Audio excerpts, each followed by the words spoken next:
Yo, what's up, guys?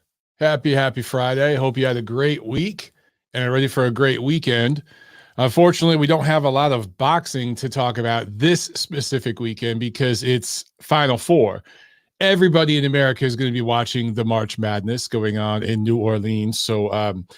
Yeah, I mean, if I was a boxing promoter, I wouldn't want to go up against this weekend either. So, yeah, that's what's up, man. We don't have a lot to talk about this weekend. However, this whole month, man, starting next weekend, it's looking great. And then we got a bunch of fights to look forward to, really all the way through June. So we got Jack Alter on the chat. What's up, Jack? How you doing, brother? You guys go ahead and hit that thumbs up button. But so real quick, yeah, I'm just looking at the schedule over here to my right. Next weekend, next Saturday, April 9th, we got Golovkin Murata in Japan, of course. And then here in the States, Ryan Garcia is back. And, it's always interesting to see him and how he looks. Hopefully he fights 3 or 4 times this year. Not a super great fight, but, it's interesting to watch the kid because there's so much potential. But next Saturday, April 16th in Texas, Errol Spence with Yordenis Ugas. And they're going to unify welterweight belts. I hate that that's on pay-per-view, but it's a pretty damn good fight. The following Saturday, April 23rd in London, it's on pay-per-view here in the States, which I hate, but a really good fight between Tyson Fury and Dillian White. Tyson Fury, other than Klitschko and Wilder, he hasn't fought any top 10 heavyweights. So going up against Dillian White, who's a top 10, maybe top 5 heavyweight right now, that's a good fight for him. My biggest complaint with Fury, he hasn't fought enough top heavyweights.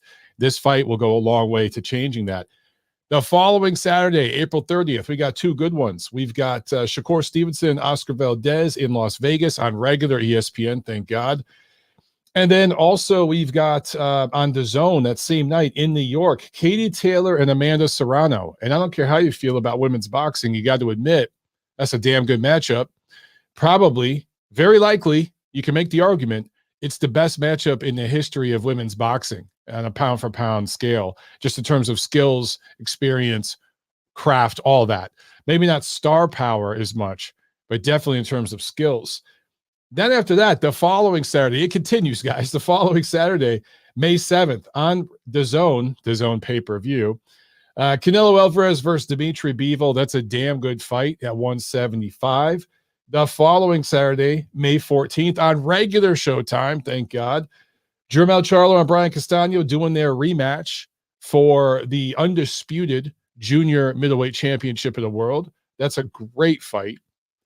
2 weeks after that, May 28th, well, we're not even going to talk about that fight because that's shit. But you go 3 weeks after Charlo Castano 2 in Melbourne, Australia, June 4th. It'll be June 4th here. I think June 5th over there in Australia. George Kambosos versus Devin Haney for the undisputed lightweight championship. That is a great schedule. And by the way, that's on regular ESPN here.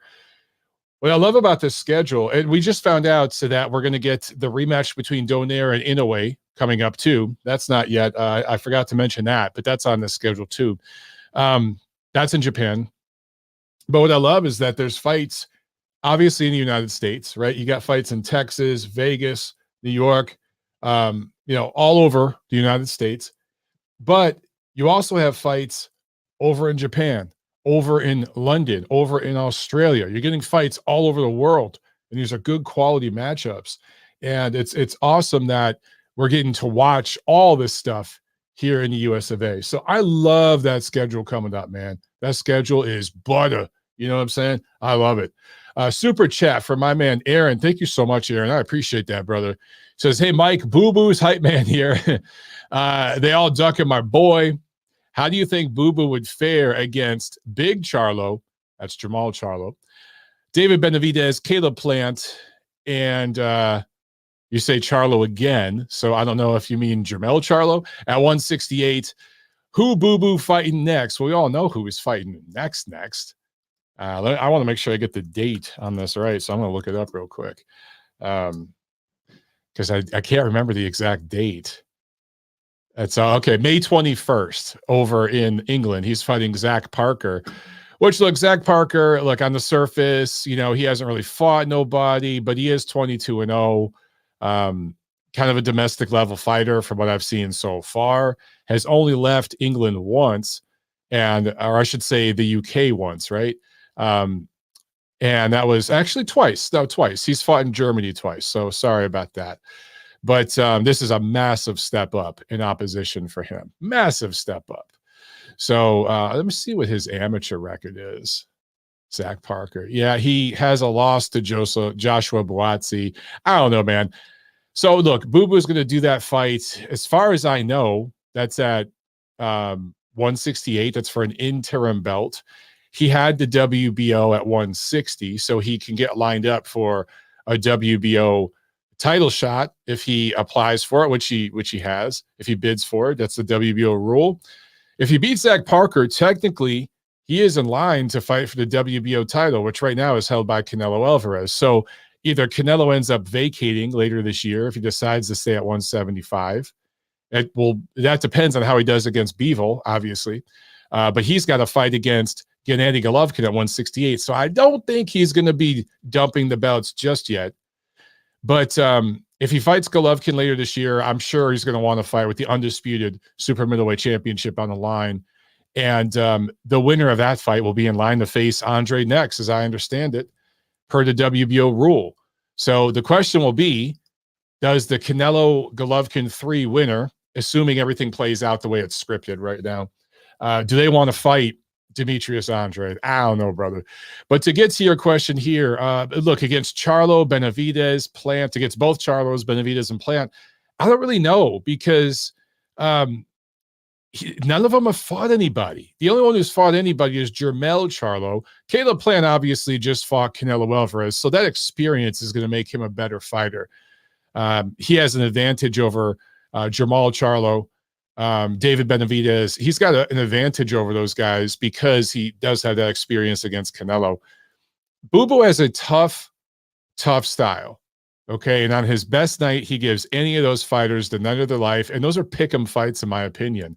The problem with him, I think the biggest problem is just lack of big fight experience and then lack of super duper punching power, which I think against a guy like Benavidez would really cost him.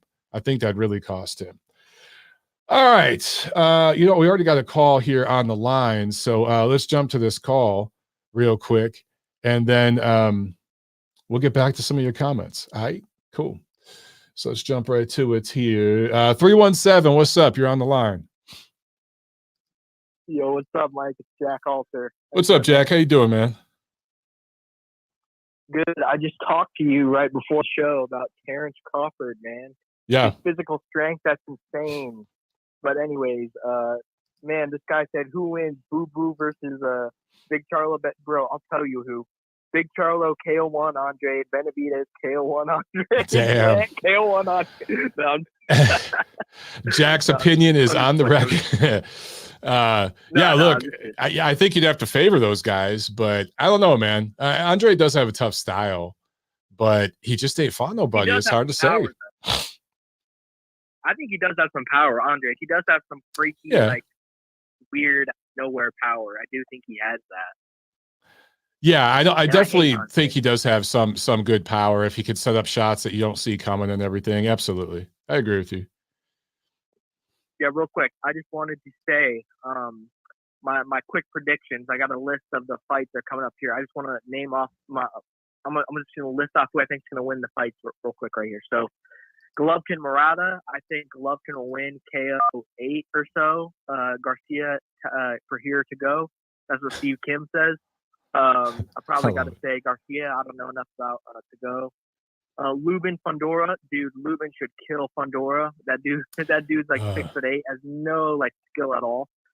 Spence Ugas, I got Ugas. Ben and Van Herden. I could see Van Herden for the upset. Conor Ben doesn't impress me much.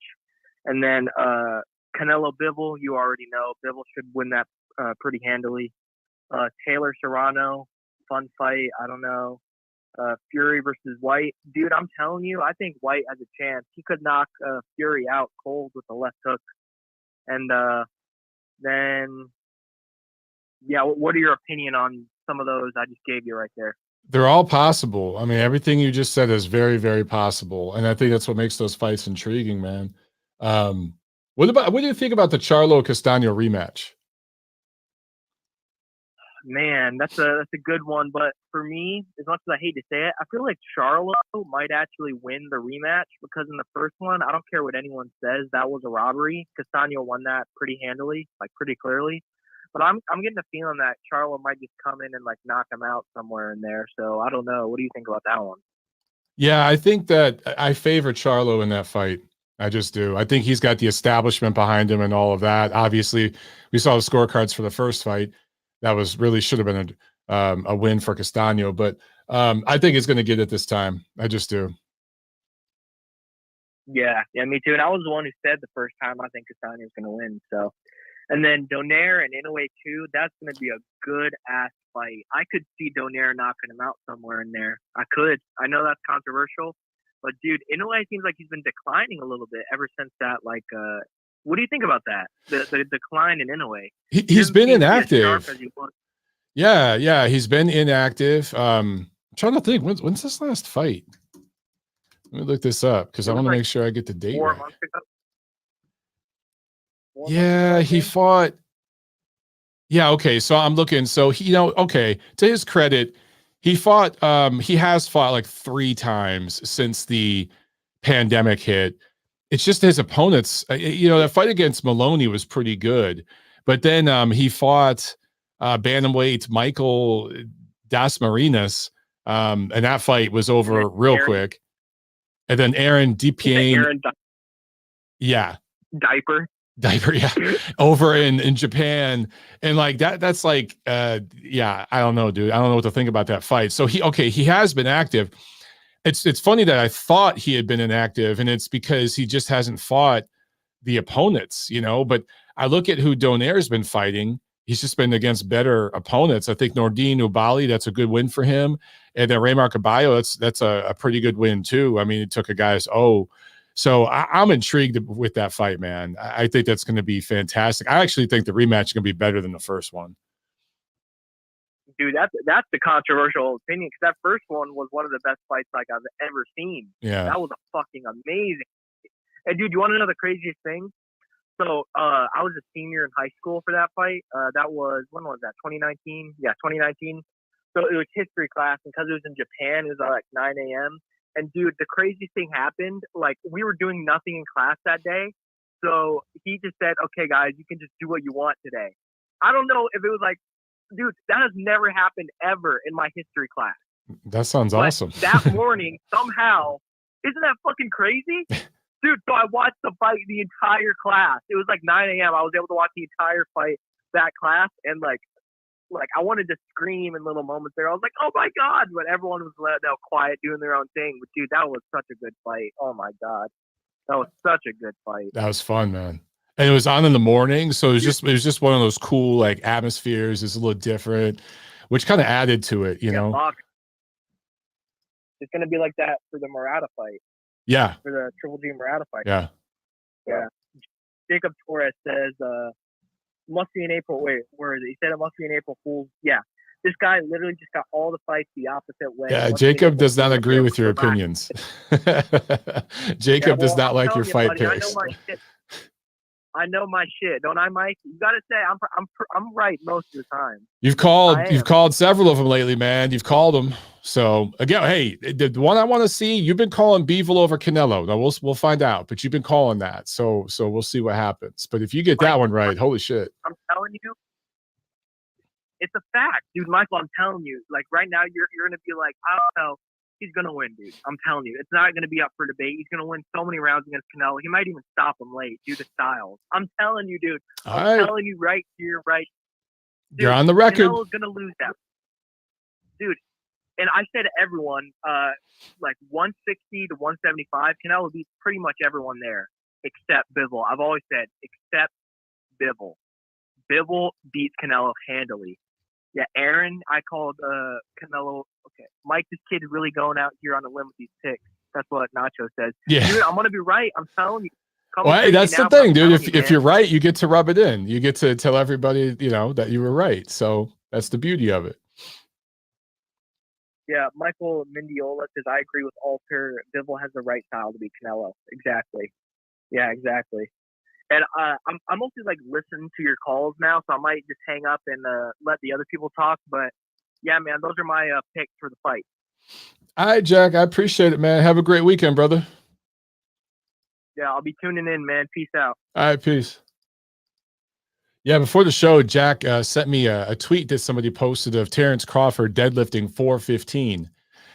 He kind of jerked the weight a little bit. His form at the top, beginning of the weight, or beginning of the lift, I should say, wasn't great, but he beasted 415 pretty easily. That's a good deadlift. That's a good deadlift, man. So a guy his size throwing up 415, that's some good shit. The most I ever deadlifted, the most I ever tried was 500 pounds, and that's when I was working out like an animal, just lifting weights. I had a lot more muscle on my frame, and I got 500.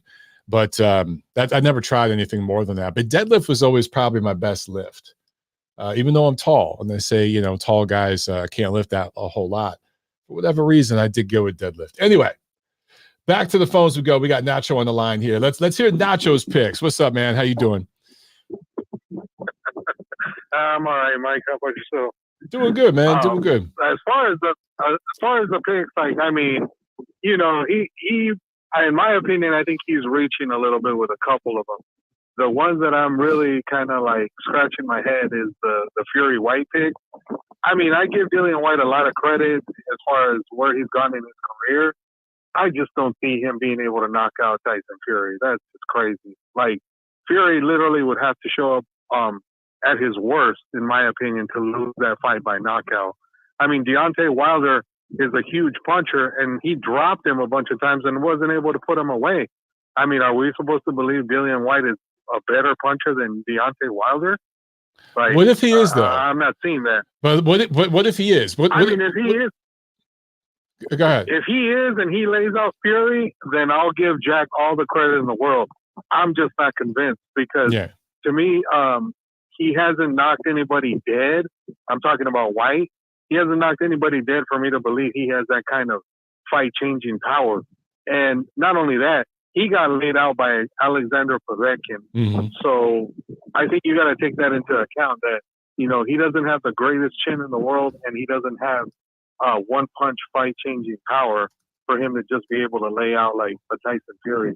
But like I said, we'll see what happens with that. And then the other one with the Canelo pick, which I kind of figured he was going to go the opposite way. I mean, everyone has their reasons as to why, they don't think Canelo can win that fight. I mean, I like Bivol, don't get me wrong.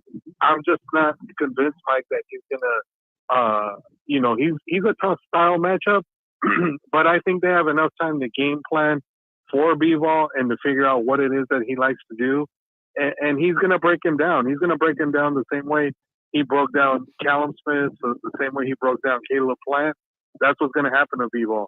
I think eventually he's going to get him into deep waters and he's going to drown him because Bivol is a guy who, as far as like, he fights at his best the first, 7-8 rounds of a fight. But then once it starts getting late, then you can start to see he gets a little tired. He gets a little less active. And I think that's going to be the perfect time for Canelo to go in there and really go after him at that point. But, I mean, like I said, if Jack picks the right guys, I have no problem admitting that I was wrong. He has a right to his opinion, as does everyone else. I just kind of wanted to touch on a few other things. Like the Donaire Inoue rematch, I'm glad that fight finally got made. I hope that the second one, like you said, Mike, is hopefully as good, if not better, than the first one, because the first one was such a damn good fight that, it deserves a rematch. The only thing is, like, Inoue has been active. I mean, he just fought in December, so it's not like he's been sitting on the shelf just waiting for another fight to be made. So he stayed somewhat relatively active. I just think the level of opponent hasn't really motivated him other than the Maloney fight where he looked awesome and he took Maloney apart. And I think he'll be motivated for this one because he knows that a lot of people kind of felt like, he might have maybe kind of gotten the favorable decision in the first fight and Donaire hurt him and Donaire kind of cut him and busted him up a little bit. So I think he's going to be focused on, going out there and proving that he is the better fighter of the two. So that's why I'm definitely excited to see that one again. And then the other thing was the whole thing with Donaire. I mean, I'm sorry, not Donaire. Sorry, Munguia and Jacobs possibly being made. Like, I'm super disappointed in that one, Mike. Like, I really thought that Munguia would get a title shot, whether it was Charlo or whether it was Janabek. I thought he was going to fight one of those two guys. And for neither of those two fights to be happening, and he's getting Danny Jacobs, it's like, dude, really? Like, is that what they're doing with this kid's career? Like, that's just, I don't know. I'm not a fan of that fight. I don't care if it ends up being at 68, although they have talked about a catch weight. But regardless, to me, I think Danny's on the way down, and I don't really see Munguia. You know, he's not going to get the credit he should if he had been a prime Danny Jacobs. He's just beating a guy who's going to be a name at this point. So, you know, I'm definitely disappointed that sounds like it's going to be his next fight. And then the other thing I was going to bring up was the whole thing with Charlo and Castaño.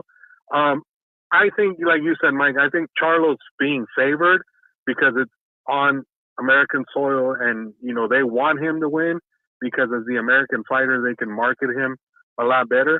I just honestly think that Castaño isn't just going to show up to roll over for this dude. Mm-hmm. I think he's going to learn from what he did wrong in the first fight, and I think he's going to figure out a way to try to win that fight.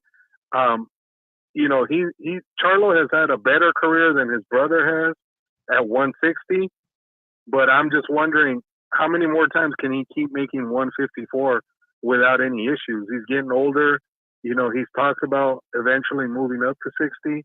So I'm wondering, is he going to be able to make 54 one more time without having any problems making 54?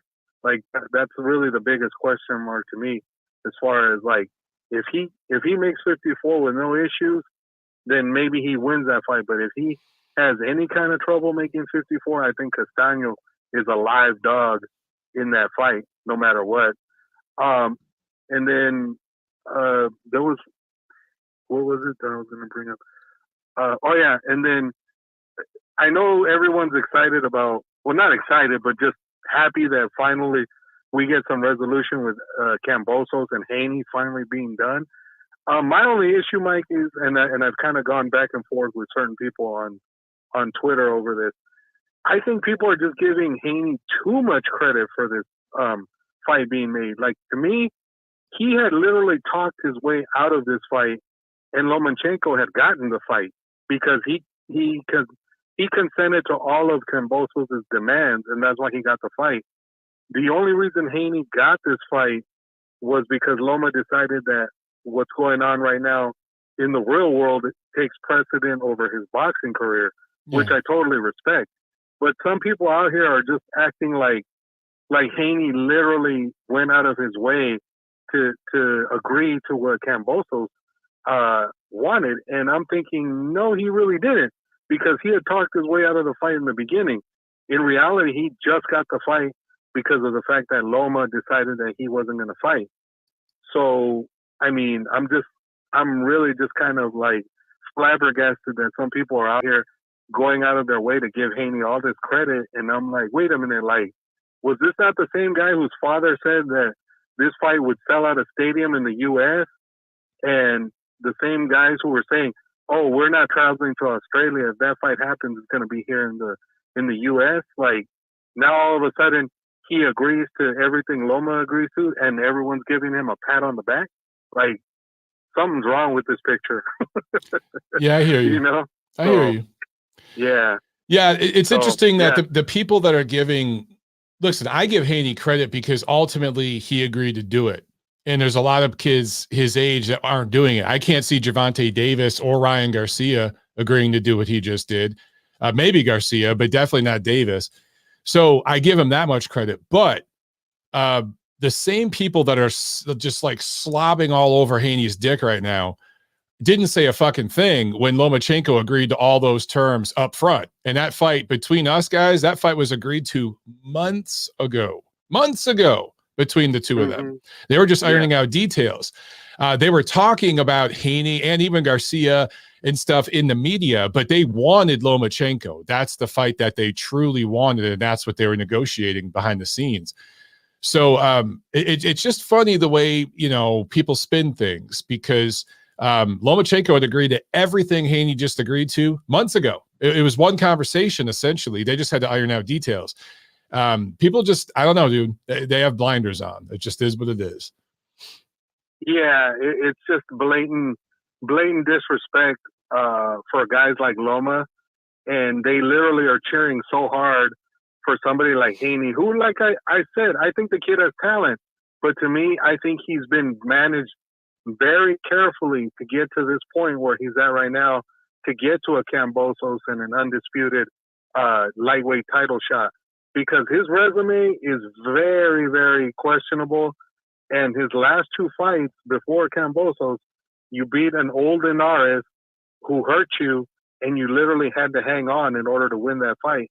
And then you beat a smaller Jojo Diaz, who was never really a 135 pounder. He's getting way too much credit for those two fights. I mean, exactly. To take it back to Adam Abramovitz, you know, on Twitter the other day, where I talked about on TNC this week, like guys like him are just giving Haney way too much credit for those two wins. They're good wins for a prospect, but not for a world title holder. And they're definitely not going to prepare him for this fight. So I agree with you there. Exactly. Yeah. And then just one last thing, Mike. I saw something last week about Prograis had told somebody, he had told a reporter on Twitter that Josh Taylor, it looks like, is going to vacate the belt at 40 and move up. And he was talking about he thinks he's going to get a shot at the vacant WBC title against Jose Cepeda. And if that's true, sign me up for that fucking fight. Because that's going to be a really good fight. Yeah.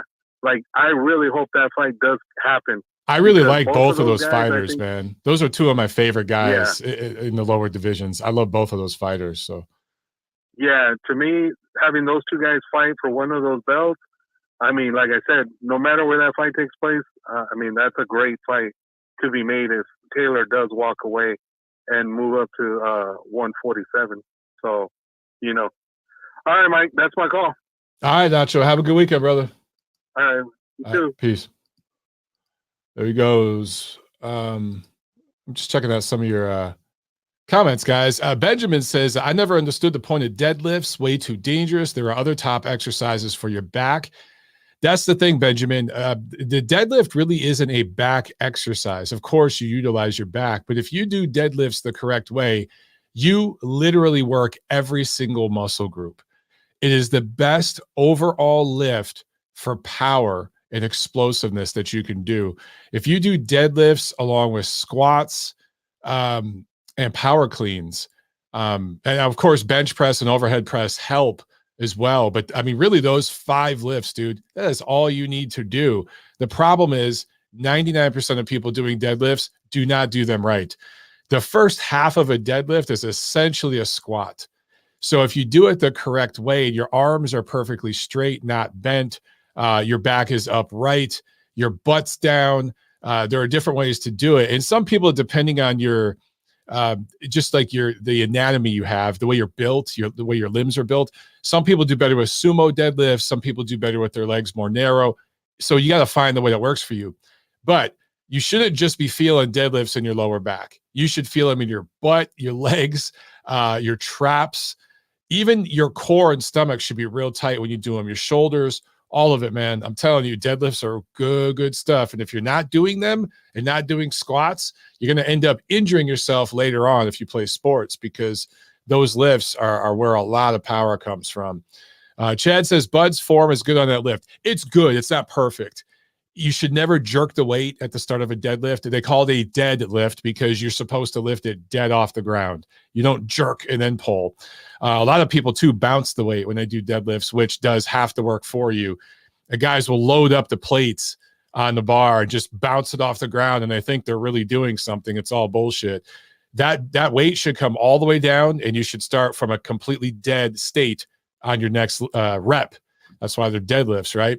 But overall, yeah, Bud's form was pretty good. And he was just screwing around. I mean, obviously, you guys could see from that video I shared.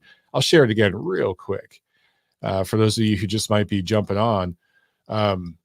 Yeah, check this out, man. So right here, you know, his arms are a little bent. He's got his butt down real good, though. His arms are a little bent, and he jerks at the beginning of that weight. Or I'm sorry, the beginning of the lift. That's really it. Besides that, that's a really, really, really good form. His feet are in the right place. His hands are good. He's got one over, one under. He's got his butt down, back up. He kind of pops his butt up a little bit. There's a few things that he could clean up, but that's a pretty damn good lift, man. And for him to just be screwing around and throw up 415, that means he probably gets my max easy. And like I told you before, my max was 500, which is more than most men can deadlift. Obviously, I would say Bud can do that pretty easily. Based on what I just saw in that video. So Trent Nonpareil with an interesting comment. He says Dillian Whyte knocks Wilder out and all of Wilder's former opponents except Fury. Listen, there are a lot of people out there who feel that way. And to me, that's the greatest tragedy of this current heavyweight division. We're never really going to know how good Deontay Wilder really was. I personally feel he was vastly overrated by the American media for several different reasons that I can get into, some political and some non-political. I won't do that. But I'm just saying, I do think, obviously, he had dynamite in the right hand, but that's it. His left hook wasn't particularly good. His jab was nice when he used it, but he only used it in one fight that I can think of. He used it in that first fight with Stavern and the first round of his third fight with Fury, and that was it. Throughout his whole damn career, that was it. He can't fight backing up. He has no lateral movement. He's chinny. He's been dropped and hurt and buzzed by C-level opposition several times throughout his career. But one thing Wilder has is tremendous heart and determination, especially if he's fighting certain fighters. He's going to have a little more anger inside of him that's going to propel him in a certain way and carry him through if he's hurt or something. And that X factor, that chip on his shoulder that he brings, is going to make him kind of you just never know what to expect. So against him and White, I don't know who I'd pick in that fight. With White, there are flashes where he really looks like a really good heavyweight, but he's so inconsistent. He's up and down his weight. He gets lazy. He has lulls in the ring where he gets caught. Should have never been caught the way he was caught against Povetkin, up on the ropes, squared up like that. It was just a beautiful move by a veteran in Povetkin who just outsmarted him. The way that fight was going before that knockout is the way it should have finished, right? Because White was controlling that fight. I think he had Povetkin down twice, I think. Correct me if I'm wrong, before that knockout. Anyway, White is just so inconsistent. So it's hard for me to say. And what sucks is these guys never fought each other. PBC and the WBC kind of had their Wilder protection plan going. And Wilder fought his little own league of heavyweights. And then everybody else fought each other. So on the other side of things, you know, Anthony Joshua, Dillian Whyte, Joseph Parker, and I could keep going. These guys all fought each other. So like we know who they are because we've seen them in with each other and they've lost some, won some. But with Wilder, we just never saw that. So I just don't know what to say. But I will say this, Trent. I agree with you that White would knock out every single one of Deontay Wilder's opponents. The only one I think that would obviously give him any trouble would be Luis Ortiz. And Ortiz, like Povetkin, being a tricky kind of veteran guy, not that I'd say Ortiz is anywhere near as good as Povetkin because he never was, but he was a tricky, crafty veteran kind of fighter. That's how he is. So he could maybe set White up and catch him with something, especially because White could show up fat, out of shape, and just fall asleep in the ring like he did. Aaron with a good question. He says, Mike, do you think Otto Wallin is better than Dillian Whyte? I have nothing to base that on, Aaron, other than just the eye test. I do think Otto Wallin is perhaps a little bit underrated, but I just want to pull up his resume real quick to make sure that I have this correct. I mean, I'm just looking. He has fought absolutely nobody, dude, except for Tyson Fury. And I thought that was a 10 rounds to 2, 9 rounds to 3 kind of fight. A lot of people thought that was like a draw, real close. That's not the fight that I saw. I saw Dillian Whyte winning the rounds But Valine was such an underdog that I think it shocked people that he actually bloodied up Fury a little bit and had some moments in that fight. But to me, it was almost a much different version, but almost like the Zoo Gaucher fight in terms of rounds. Gaucher was very competitive and did very well and landed some punches, but who was winning those rounds? It was Tim Tszyu. That's kind of the way I saw Tyson Fury and Otto Wallin. Other than that, his best opponent, his best win is Dominic Breazeale, who is way over the hill. And by the way, he took Breazeale the distance, okay? Deontay Wilder knocked him out in 1. That was, just a freak punch. But Joshua knocked him out in 7. Wallin has shown Breazeale has shown a tremendous chin because he's such a big guy. He absorbs punches well. But that's Wallin's best win. And, Breazeale is 3-3 in his last 6 going back to 2016. He's basically a semi-retired fighter the last few years. He fought once in 2018, once in 2019, not at all in 2020, and then once against Wallin in 2021. So when that's your best win, dude, I can't say Wallin is better than Dillian Whyte. Dillian Whyte just has a much, much better resume. So anyway, that's how I would break all that down. All right, I think we can go back to the phones now. Let's do that. I think we got Thad on the line. Let's do this. Thad, what's up, my brother? How you doing, man? Hey, Mike, great show. I was just going to do some cooking and I was listening to the show and I heard all the great calls. And when you're talking boxing about predictions and fights that are coming up, I have to chime in. I have to give my opinion, especially a guy like Jack. I like Jack. He's a young guy, but being a young guy, you have a lot to learn about the world. And sometimes things aren't exactly how they seem to be. There's things behind the curtain. Like you and I know how the Wizard of Oz, he pulls those strings. So with that fight with Bivol and Canelo, I would think the same thing if I was looking at it from his perspective. But knowing the fact that Canelo's people would have chosen to fight Beterbiev or Joe Smith before Bivol, if Bivol was going to be a problem. And these guys know more than all of us put together, the matchmakers. So seeing Bivol in his last few fights, he changed. He wasn't the same Terminator he was early on. And the level of opposition increased. He was on a nice roll, and then he got tagged by Joe Smith. And why I said before on your show that a long time ago, Hector Macho Camacho was an absolute whirlwind. And he ran into a guy named Rosario in Madison Square Garden in round 6. I remember that fight. Absolutely. I was watching on HBO at my aunt's house. I always used to sleep over their house. Said, "Oh, I love you guys so much. I'd always come over to watch HBO." That's why I always say that. So it was my first. Yeah, it was on HBO in '86, and he tagged him in round 6, and that was the end of the Hector Camacho we all knew, because his style changed, and we see Bivol. He's a lot more gun shy now. He isn't coming forward with his punches and putting all the power into those punches. And to beat Canelo, you have to hurt the guy. Because we can't really judge Canelo when he fought Mayweather. He was 23. He was weight drained. Mayweather brought him down to 52. He was green. He barely beat Austin Trout. That was an aberration. You can't take that version of Canelo into account. Prime Canelo is pretty much the second Golovkin fight. And we saw Golovkin back up Canelo. Golovkin's back never touched the ropes. Canelo's back touched the ropes all first fight, and then in the latter portion of the second fight, if you watch it. That's how you beat Canelo. You have to back him up. You have to gain his respect. And I don't know if Bivol has that in him anymore. He's going to be a problem because of his length and his superb boxing. But Canelo, his style, he's going to come forward and he's going to break you down. And Canelo might be the bigger guy, because I know he walks around at 200 pounds. Bivol is I stood by Bivol. I'm 6'3", 215, and he was very, very small.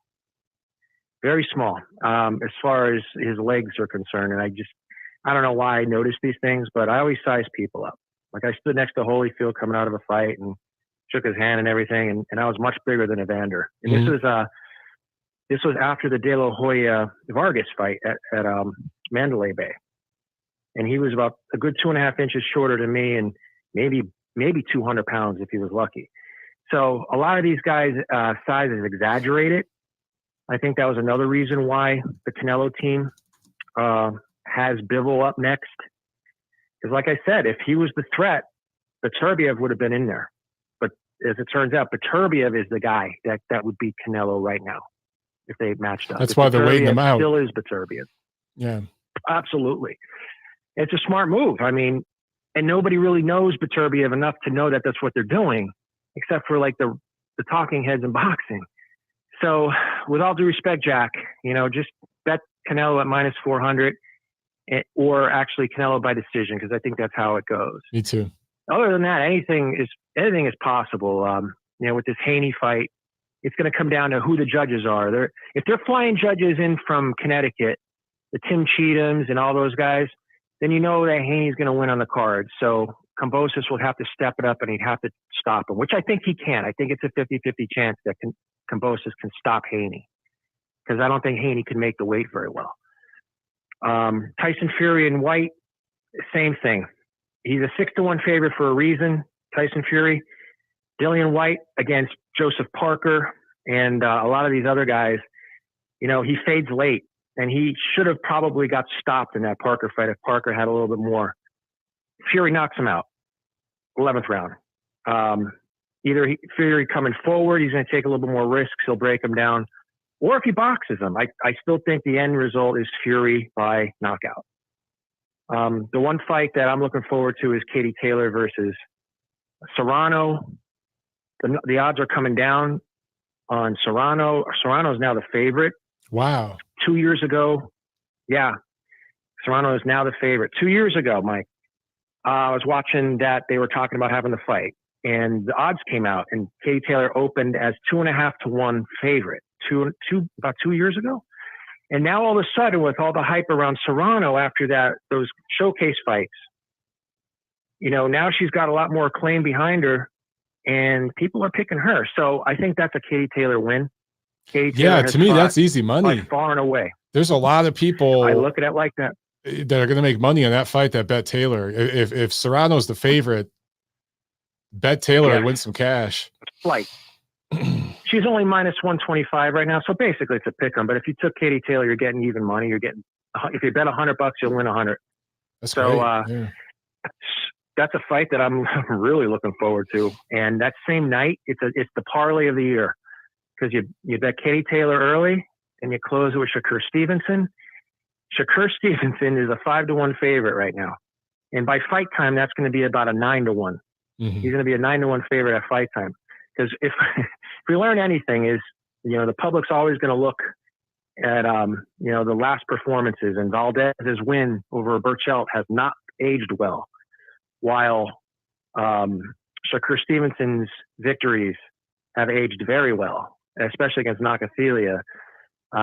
Again, it's styles make fights, but Shakur Stevenson is the money guy. The money's behind him, and I don't see any way possible that Valdez wins that fight.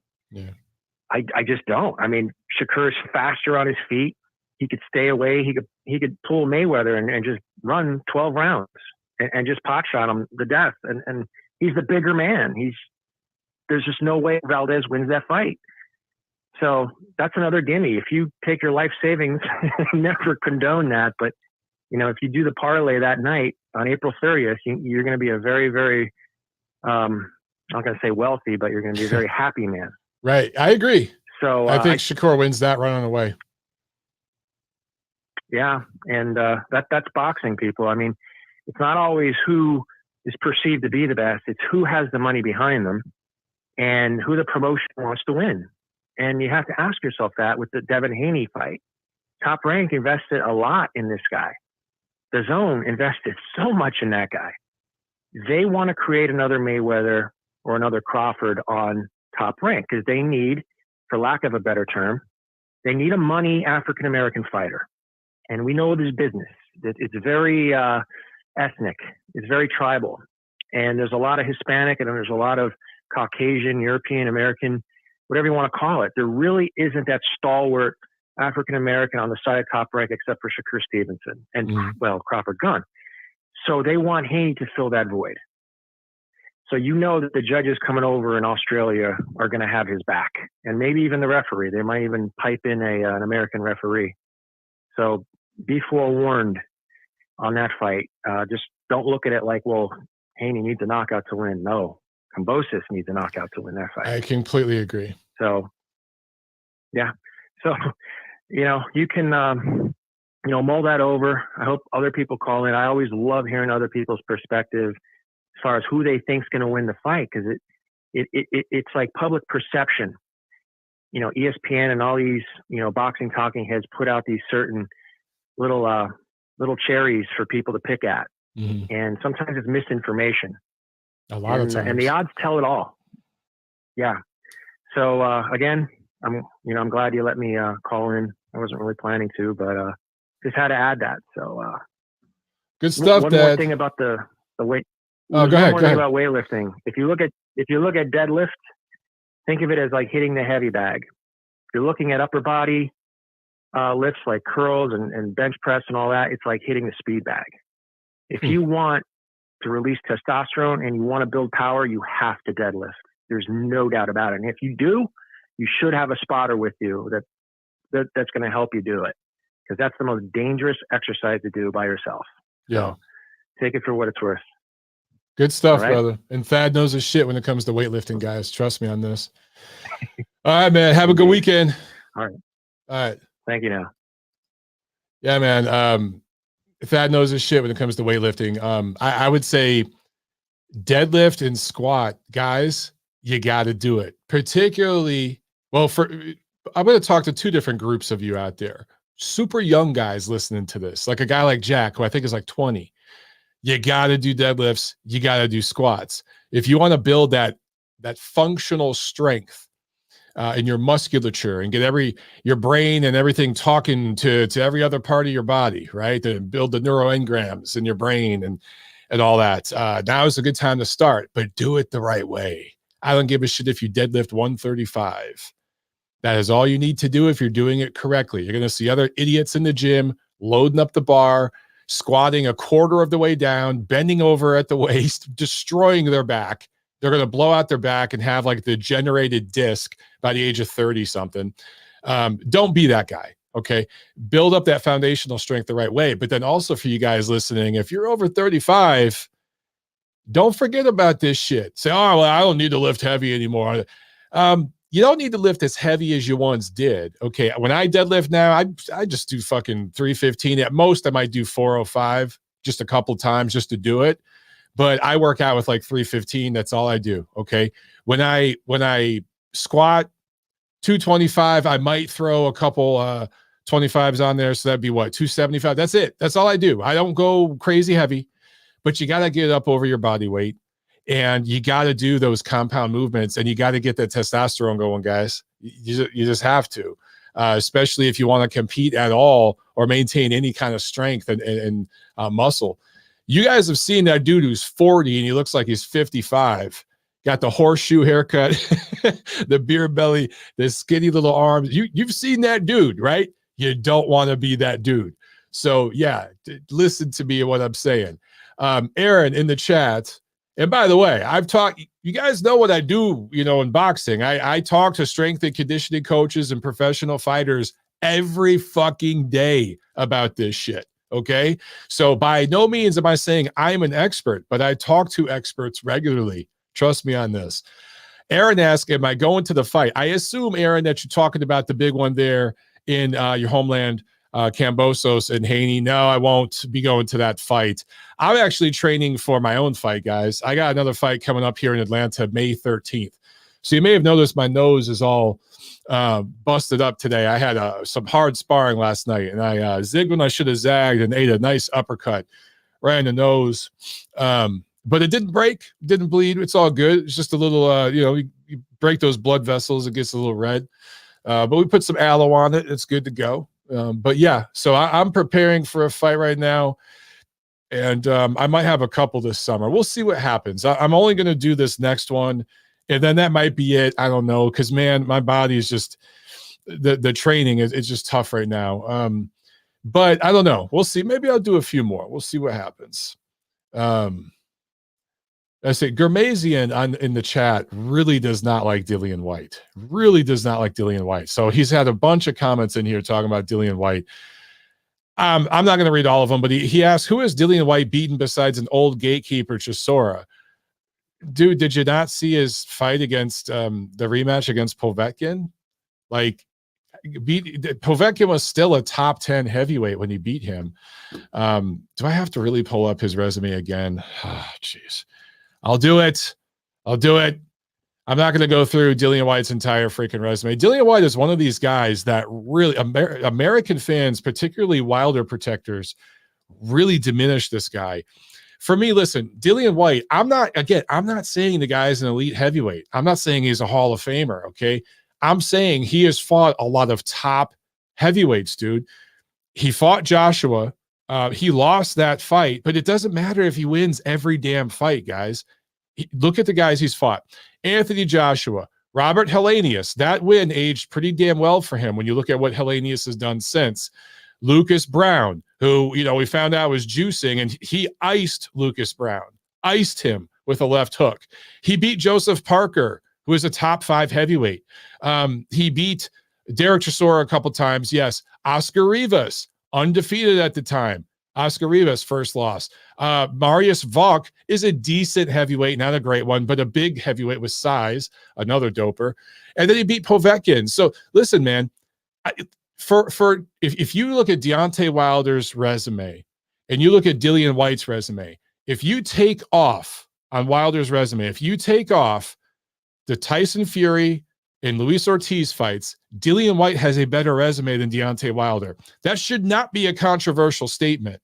It really shouldn't. It's just the truth.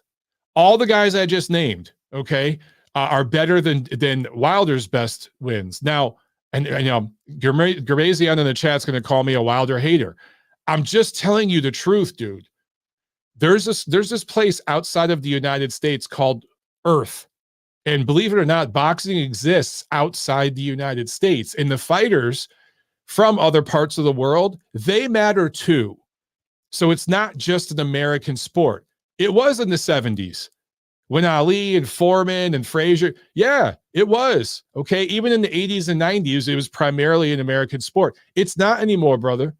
You gotta join the 21st century in the 2020s. This is a global sport, and you have to start crediting these fighters from other parts of the world, dude.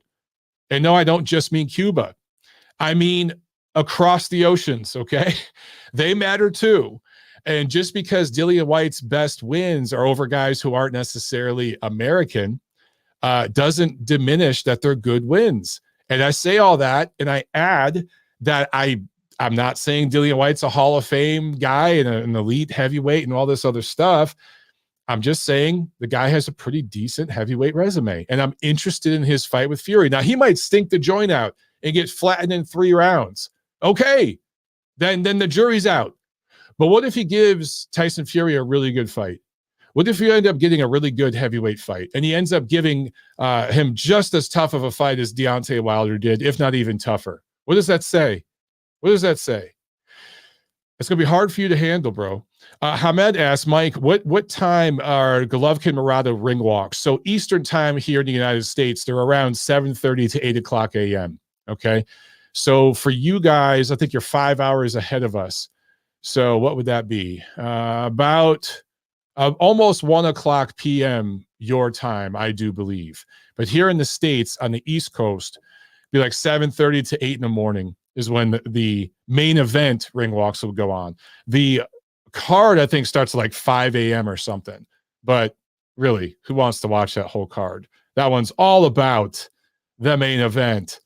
Oh, super chat from Survive. He just says, happy Friday, everyone. Love it. Thank you. Thank you very, very much. I appreciate that. And then we got a couple more super chats. OJ22, thank you. He says, I am from the United States. White is a top 5 heavyweight and has one of the best resumes at heavyweight. Us fans are haters. You know what? You know what you get? You get the applause. Thank you. Thank you. It's that simple. It's really that simple. Why can't we give credit to fighters from other parts of the world? Why does it have to be that only the American fighters get credit? Or maybe we'll give the Cuban fighters credit because they're in the Americas.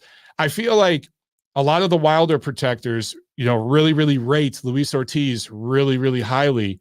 He's a Cuban guy and he checks certain boxes for them, and they got to rate him highly because that's Wilder's only win, so, and the fact that he dropped Fury a few times. So did Steve Cunningham. Steve Cunningham dropped Fury. So Wilder accomplished something a few times that Steve Cunningham accomplished before him. Okay. Benjamin says, hit the like, you bastards. I don't know if you misspelled that on purpose, bastards, or if you meant to just say bastards. I'm looking here at my keyboard, dude. The A and the I are really far from each other. So I think you meant that. Bastards. I don't know what that means, but yeah, awesome. Thanks, man. I appreciate that. Sam with another super chat. Thank you, Sam. I appreciate it, brother. He says, White is only 6'3", Fury is 6'9". The size will be way too much for White, and Fury gets better every fight. Now, that is an interesting comment, and I do tend to agree with you, although they exaggerate Fury's height by an inch or so. He's not really 6'9". He is a big guy, though. He's probably 6'7", 6'8", and White's probably 6'2".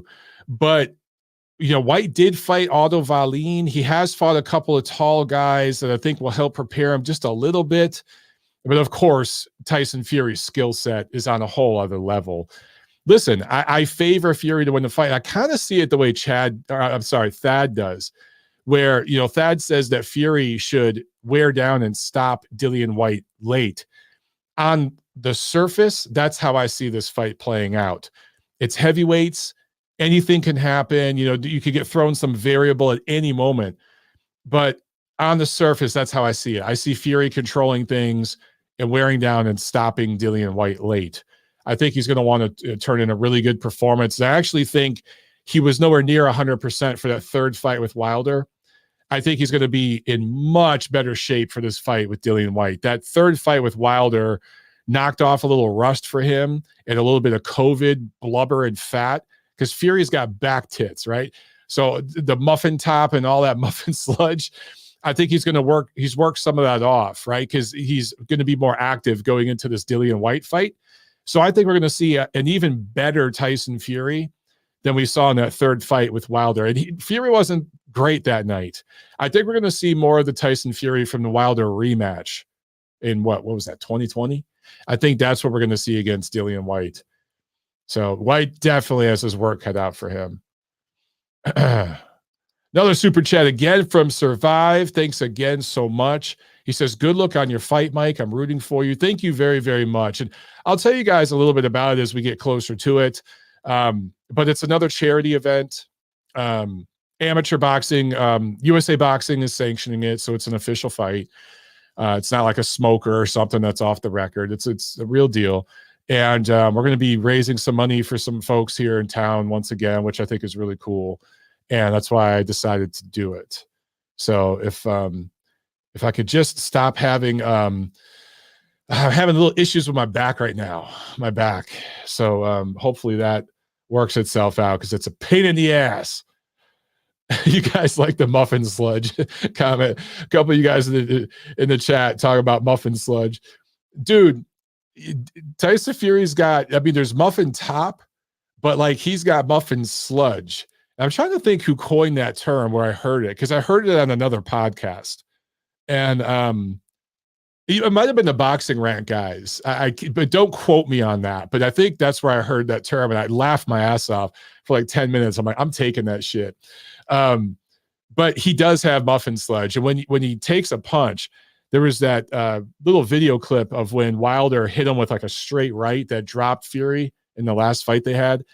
And in slow motion, when you see the punch land, you just see gyrations of gelatinous fat go all the way from his bald dome all the way down to the titties, the back titties. the muffin sludge, the muffin top. I mean, and then he's got this tiny little butt and skinny little legs. He's just built very funny. But boy, can that man box. Holy hell, can that man box. All right, let's go back to the phones. 631, you are on the air. What's up? What's up, Mike? It's Keith. How are you? Good. How you doing, Keith? Good. Just a couple points. Yeah, you and Dad made a good point.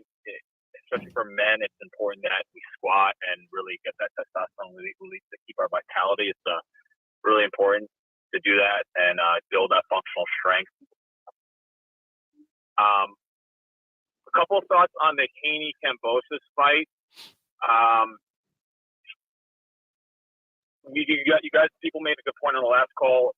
Haney, I think, is very. I don't think he's necessarily chinny. I just think he doesn't have his legs are sturdy underneath him at 135. He apparently walks around 150 plus, and the weight cuts a lot for him. So I can see Haney outboxing Kambosos, but at the same time, I think Kambosos can outfight Haney, and he has the speed to get to Haney's chin, whereas like a Jojo Diaz and Linares couldn't pull the trigger anymore. And Kambosos can do that. I still favor Haney to win, but Kambosos is a live underdog just because he has the speed and he doesn't have the power that obviously Teofimo Lopez has, but he's got enough pop to definitely hurt Haney and definitely get his respect and put him on the back foot. Yeah, I completely agree. As far, yeah, I mean, it's still a tough fight to pick. Dad made a great point as far as if they do import American judges, Kambosos has to fight that, even though he's fighting in his hometown. But I still think it's going to be a very competitive fight. And personally, I know on the Monday show, you had a couple people calling about the Lomachenko situation. I would say I'm a pretty big Loma fan, but to be honest with you, I'm happy that how things kind of played out because it just brings clarity to the lightweight division after the WBC's bullshit with the franchise title. So it kind of will give us boxing fans clarity after the next two fights. Hopefully, if they don't draw, as to who the unified lightweight champ is, and then maybe Loma fights the winner of that. So did Haney? I missed it. I've been kind of out of the loop with boxing, but did Haney just sign with Top Rank? He left. Yeah. He left Matchroom. Well, Matchroom kind of dropped him. Matchroom kind of dropped him, and their contract was over, and they did not want to re-sign him. Matchroom and DAZN lost a shitload of money on Devin Haney. They grossly overpaid him. So it is what it is. Yeah, and they seem to have a thing for that with American fighters. I guess what that was saying too, they're trying to get the next African American fighter, but Andre and Haney just don't sell, or they weren't promoting him properly. So they invested a lot of money into them, and it just hasn't been working out. I don't see, maybe Top Rank will do a better job of building up Haney. Good. I mean, I think he's a talented fighter, but like everyone else said, he's kind of had the golden path laid for him. I don't think he's wanted to face Lomachenko, even though he said that he has. But I think Eddie Hearn's a great promoter when it comes to promoting the sport on the larger scale and globally. But I hate the fact that he likes to negotiate through the media and plays the he said, she said stuff through the media. I think it's stupid and looks bad. Yeah, I hear you, man. I agree. I agree with all that. Yeah. And the other thing is the Fury White. I'm actually kind of disappointed. I'm disappointed just because I thought it was going to be a great promotion just because both of them like to talk shit, and maybe I missed it, but I know that White was at the first press conference, and it kind of disappointed me at that. But it's really, in my opinion, it's Fury's fight to lose. He's got the length. He's got pretty much everything on his side. He's got a great chin. Only way that White beats him is if Fury just comes in worse shape than he did in the third Wilder fight, and White catches lightning in a bolt and knocks him out. But I just don't see that happening. I see Fury either staying on the outside and wearing him down, or just maybe doing what he did in the second Wilder fight and breaking him down. But White is a lot more sturdier than Wilder, in my opinion. But I don't see that. I don't see White winning that fight. And I hope we get to see the Joshua or even a Usyk Fury. I think that will be a even more intriguing matchup, to be honest with you. Yeah, I hope we get there. I agree with you. I think that Fury should win, should beat White, and should look good doing it because, again, all the rust that he had and everything was in that third Wilder fight, and it went right back into camp in pretty good shape for Dillian White. You're right, though, about the promotion. It's been a lackluster promotion, especially for a fight that's a pay-per-view here in the United States. We've barely heard anything from these guys, but what that tells me is that they both know they're in it, and they're both training really, really hard. I'm expecting these guys to show up looking in shape. I really am. Yeah, I mean, hopefully we get that, and then hopefully, again, like with the lightweight division, we have a unification between the winner of the Joshua Usyk fight and then the winner of the Fury White fight. Do you see Joshua being any more competitive in the Usyk fight or not? I think so. I think a lot of people are just assuming, Usyk's just going to plow right through him. Look, man, Usyk has been in Ukraine. He hasn't been in the gym. He hasn't been training. He's been over there dealing with that situation. Meanwhile, Joshua has been in the gym. And, he's working with a new coach and all that stuff, but he's coming in hungry for this fight. He is undefeated in rematches, at least so far. I think he's going to be super motivated. And look, man, I mean, this is not going to be an easy night for Usyk. The first fight wasn't easy either. People forget Joshua landed some shots and had some moments, and he's a much bigger, stronger guy. So this is going to be highly competitive, this rematch. Yeah, and Joshua, we can still say, is a money man as well, too, as far as, Yep, there is that. Yeah, and I mean, my last point is, it just like, we all know this with the state of boxing, it sucks when, so-and-so signed with Top Rank or so-and-so signed with PBC, now we can get these fights. Yeah. It's just like, everyone, we want the best to fight the best. And hopefully, we get to that day when that will happen, and regardless of social media followers or whoever the promoter is, whoever has the best skill set, there's one unified ranking. So. I hear you, man. Anyway, Mike, that's my call. Appreciate it. And good luck on your fight as well, too. I'll call in again soon. All right. Thanks a lot, brother. Have a good weekend. You too. Take care. Bye-bye. All right, let me get to some of these super chats. CJ's super chat. I completely overlooked you, brother. I'm so sorry. CJ Duggan says Will Smith ducking the Chris Rock rematch. I can't believe none of you guys have talked about this. I thought at least one of you guys would mention that shit. Maybe you're just burnt out on it like me. I had a little fun with that the first 48 hours after it happened, and now, like you guys, I am sick of seeing the fucking memes with Will Smith and Chris Rock. I feel like half the country was on it the first day or so, and then the other half, it took them like 3 or 4 days to figure out what happened, and then they started commenting. To be honest with you guys, I had no idea the Oscars was going on. I don't watch any of that bullshit.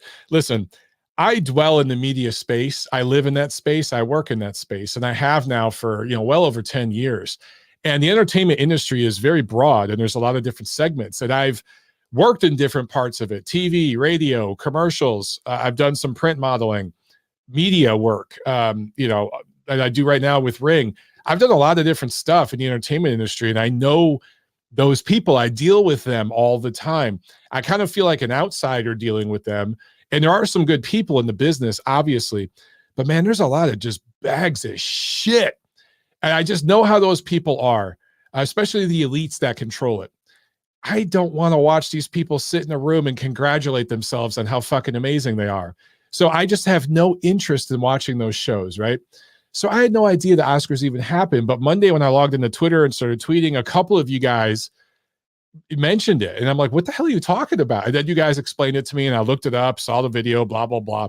It is funny. And some of the memes have been outstanding as it relates to Jada Pinkett.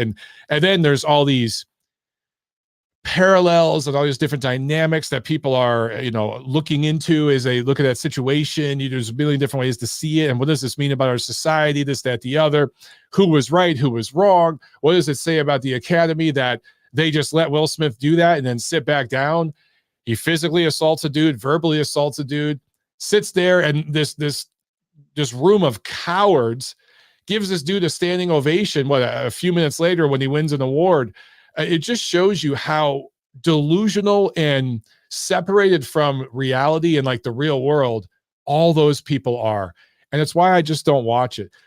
I gotta say, I'll just say this. I think Chris Rock is classy as fuck. And I think, he's a tiny little dude. He's like 5'2" or something, 120 pounds. He's a tiny little man. And for Will Smith to go up there and slap him like that, that slap wasn't meant for Chris Rock. That slap was meant for someone else. And I ain't going to say who. I think you guys know who I'm getting at. That Will Smith is an angry, angry man. It's 100% his fault. That dude needs to get control of his life. And it starts by getting control of his wife. All right, we're going to leave that one alone. Let me get back to these super chats. Let's see. I want to make sure I'm not missing anything here because I know I missed a couple. We got another one from Survive. Thanks again, man. You're awesome. He says, thank you for boxing for a good cause. You're doing great work. I appreciate that, man. And again, I'll talk more about it as we get closer to it, guys.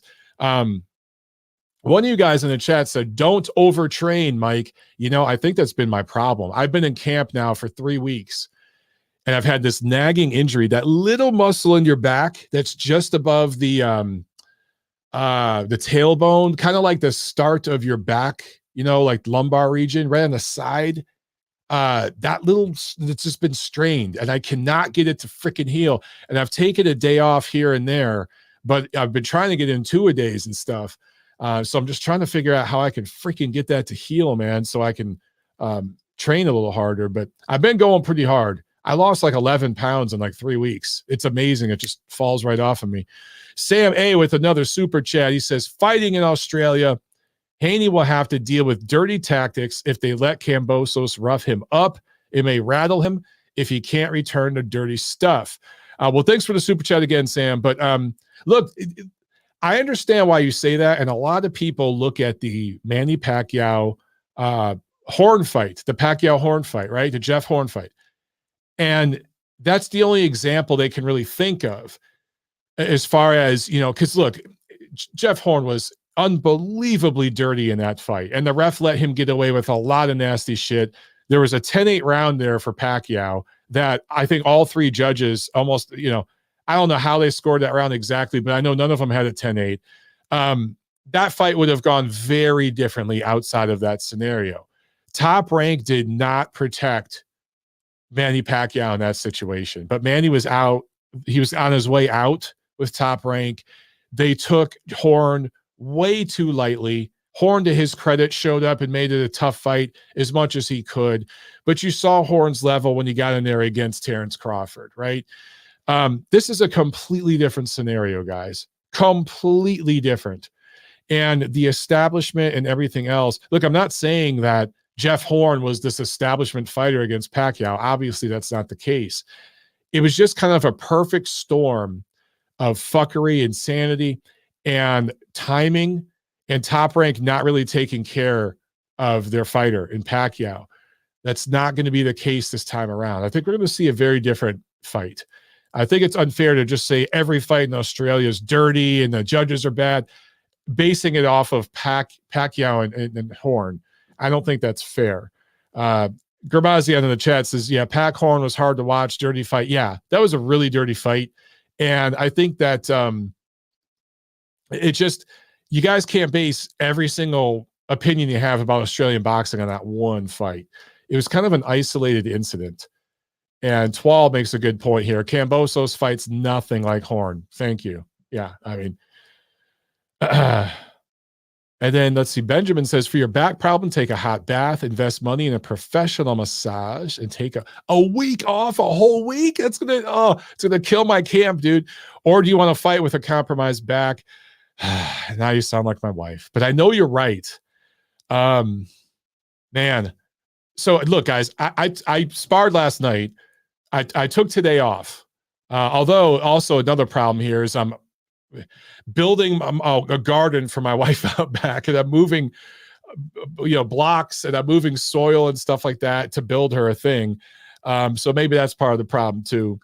Maybe I should take a day or two off. But I got in some real good sparring yesterday. I feel pretty good. I feel skill wise we're gonna be good. But man, Benjamin says yes, a week. Oh my God, a week, dude. Oh, I'll feel terrible if I take a week off. Hey, look, Benjamin, I'll think about it. I'll think about it. All right. Let me go to the phone. We're going to take one more call, guys. We've been going for over an hour here, but CJ is on the line. He's been waiting for a while, and I want to get CJ on. CJ is my friend. He's a good dude, and he always has great stuff. I want to hear what he's got to say about everything coming up on the schedule. So we'll bring him on from Las Vegas, from Sin City. My man CJ, what's up? How you doing, man? Montero, good Friday to you and the folks in the chat. You too, bro. In, man. You know, hey, I ain't gonna hold you too long, boss, because this is what we're about. You've been doing this for about a little bit over an hour, so yes, good sir. on you to have an extended session on the Fridays. I am super thankful that the Castano Charlo fight got moved to the West Coast, and especially the location where they're looking to have the fight at. There was a link that I sent you over, I think it was last week or this week, of that documentary. And shouts out to that dude, Rich the Fight Historian. I mean, he did a great job with that, man. Yeah. Yeah, I mean, well done. And he's got a lot of fighters over there, that I've taken a look at some of the other ones, and it puts some certain things into perspective. And like even the documentary that they did on the old man, besides the fact of if anybody ever wants to truly recognize some of the shadiness that happened in the fight game and in the promotional game back in the 80s, I look forward to somebody really doing one of those deep dives on Don King. I'm not going to completely disparage him, but I think but going back and honestly, dude, I think I don't know if you've seen that. There's a show right now called like Secrets of Playboy where they're talking about Hugh Hefner and all the fucked up shit he did. Yeah. I think it's because he's dead. I think when Don King dies, not that I'm wishing that upon him, of course, but I'm just saying when he dies, I think there's going to be all sorts of shit that come out about this dude. I'm telling you. Yeah, I can believe it. Just because, when a lot of that stuff was going on, I was a kid. Not to go too far into the weeds with it, but, like Montero, like my stepdad was a titleist in the 80s in between that Holmes and Tyson era. And when you're a kid, you kind of just look at it in those rose-colored glasses and that adolescent eyes. And watching that documentary, it was tough. Not so much because I knew that the old man is taking some losses and wasn't always dedicated to the gym. But then you kind of juxtapose that to some of the personal conversations that he would have with me when I was a kid. And then even just finding out some of just the snake moves of some of the negotiations. Just as I ain't gonna take too much into it, but that whole thing of when my grandpa ended up passing and, King went there and did the full-on dramatics of laying on the casket, crying louder than anybody else, like my grandmother, any of that. And then when Greg came out from being an amateur to the pros, he signed with Butch Lewis. And Butch Lewis compared to King was like a damn saint compared to King. But then that deal that King and Butch Lewis ended up doing, there's a reason why, a lot of those fighters talk about they really didn't make any money in the heavyweight era when they were part of King's stable. Because the deal was that Butch Lewis got $250,000 from King.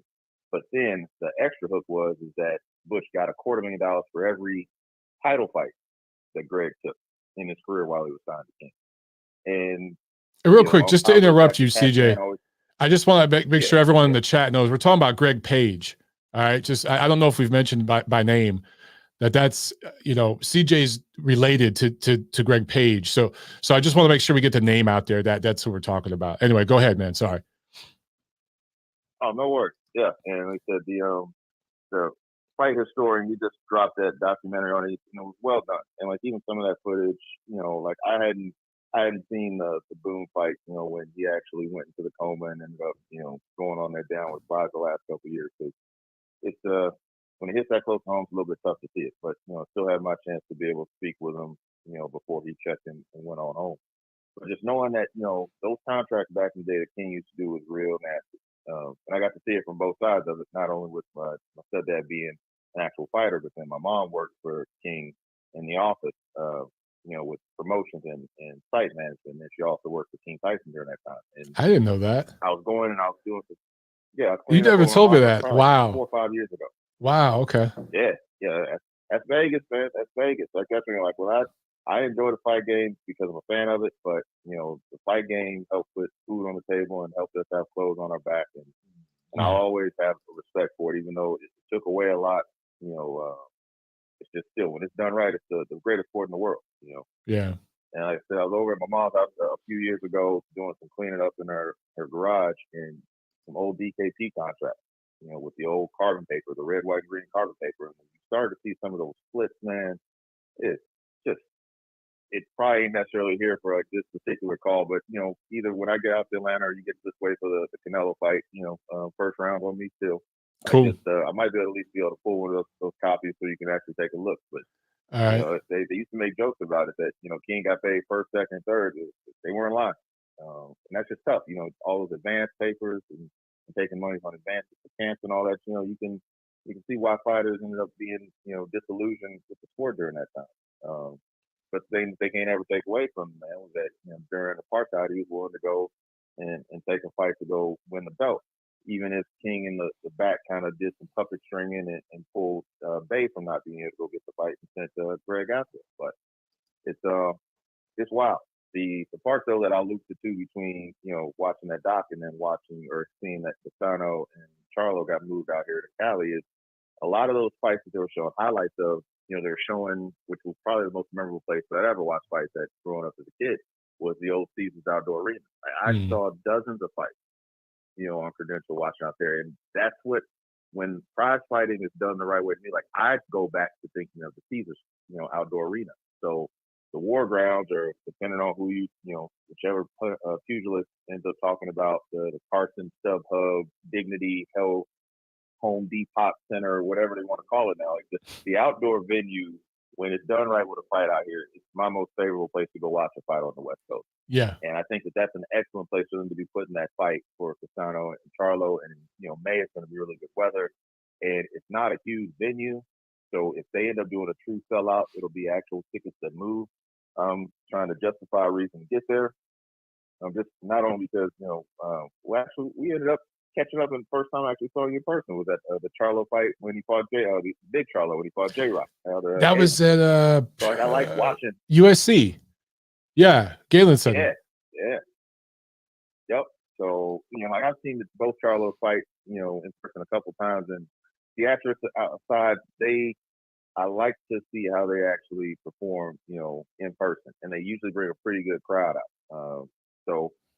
SoCal fight capital. Currently, they call Vegas fight capital world. When the fights make sense, then yes, we do it pretty good here. But not every fight's meant to be in Vegas, so it's a good thing if they put that fight out there. And it's probably like the best fight that Showtime's putting on as far as true 50-50, and there's not going to be any real tilt of who they're trying to get brought across the line. The Spence and Ugas fight, that's going to be a good fight, but I don't know what Spence we're going to get. I know he's looking in great shape and all that, but there's going to eventually be a return on the diminished skills and issues of what he's had in these prior years. Injury on top of injury, and then excluding what happened with the accident, something's going to eventually come out that's going to show where he is currently as a fighter. Now, Ugas may not be the fighter to bring it out of him, but even if it's a tougher fight, the likelihood of them trying to really put that Bud Spence fight together goes farther and farther away. Unless Spence comes through looking like a complete war machine, it's not looking good for that fight to happen, at least at 47.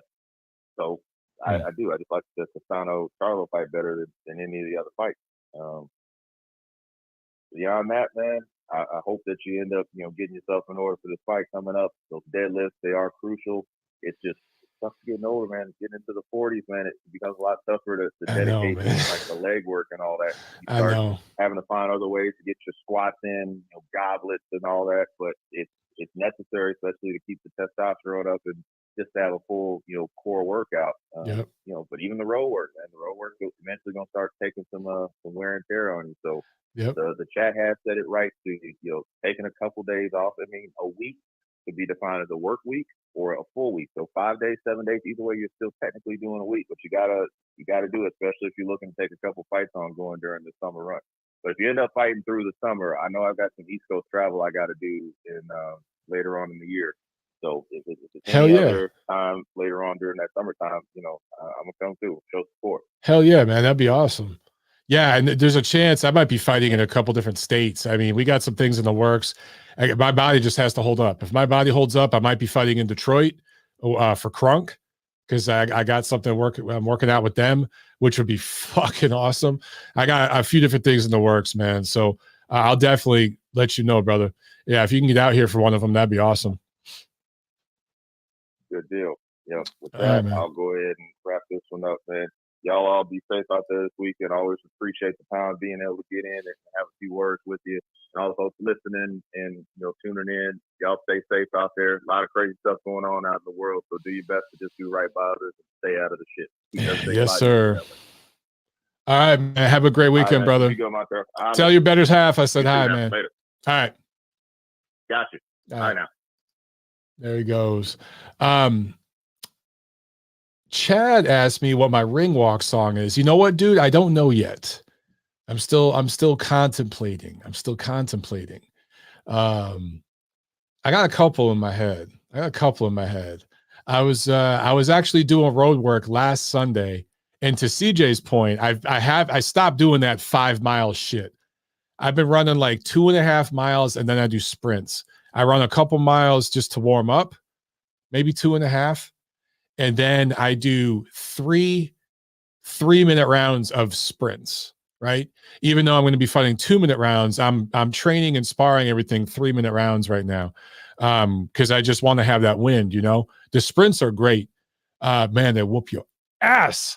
Anyway, when I was doing road work Sunday, G-Dep special delivery came out, and I was like, this one might be good. Because, I'm thinking special delivery. Right here, so I'm thinking that might work. But I got a couple in mind. So yeah, I don't know. We'll have to see. And then Chad, oh yeah, he mentioned Detroit. Yeah, because I know you're right across the water there. You'd have to come out for that one, man. I was actually talking to my guy John Lepac up at Crunk yesterday, and we were talking about that. So look, it's all preliminary. Again, I could blow out my damn knee tomorrow and this could all be over, guys. So I don't want to, I feel like, for that last fight I did, it was a very specific thing for my brother, and it was for my family and everything, and kind of for my mental sanity. This would just be, I want to show some more of what I can do. Cause I didn't fight as well as I could have last year. There was a lot going on. I got so much more to show you guys that I can do. So I've thought about it, and since that fight, I've had so many different promoters and people from different gyms call me and say, dude, we'd love to have you. We're having this event, having that event. So my wife told me this year is it, because we want to start having kids. We want to just move forward and, training and doing 2-a-days and all this stuff. You can't do that and do some of the other things we want to do. So I also am turning 43 in June. There's that too. So, I'm considering it, and I'm talking to different people. But there's several different cities. Nashville is a possibility. Detroit is a possibility. Of course, Atlanta. So I will clue you guys in as we get there. But for right now, the only thing officially going down is May 13th here in Atlanta. Specifically for those of you who follow me, you guys know Buckhead Fight Club. I've covered a lot of their shows. I've done commentary for a lot of shows they've had there. That is where this event's going to be. It's another charity event. The organization doing it, they work with Parkinson's patients. They actually have a boxing team that works with folks who have Parkinson's, and they do training with them to help them. It's just part of the therapy for these guys. So they're putting on the event, which is really super cool, man. So I'll get you guys some more info. And then, of course, if I can get video and any of that stuff, we'll get you guys all that. So anyway, that's what's up. I'm going to rest my back. Damn it. I wanted to do road work tomorrow. I'm probably going to spar Sunday. I'm probably still going to spar. All right. I'll do that. But maybe I'll take a day or two off. I can't take too long off because I'll start to feel like I'm falling behind. You know what I'm saying? Anyway, guys, that's it, man. This was a great Friday wrap up, and we're getting it in, hour and a half, 90 minutes for you guys. So I enjoyed it. I hope you guys did too. Hope you have a great weekend. Enjoy the March Madness, and I'll see you at TNC Monday. All right. And we got a bunch of stuff to look forward to preview next week. I'll see you at the fights. Have a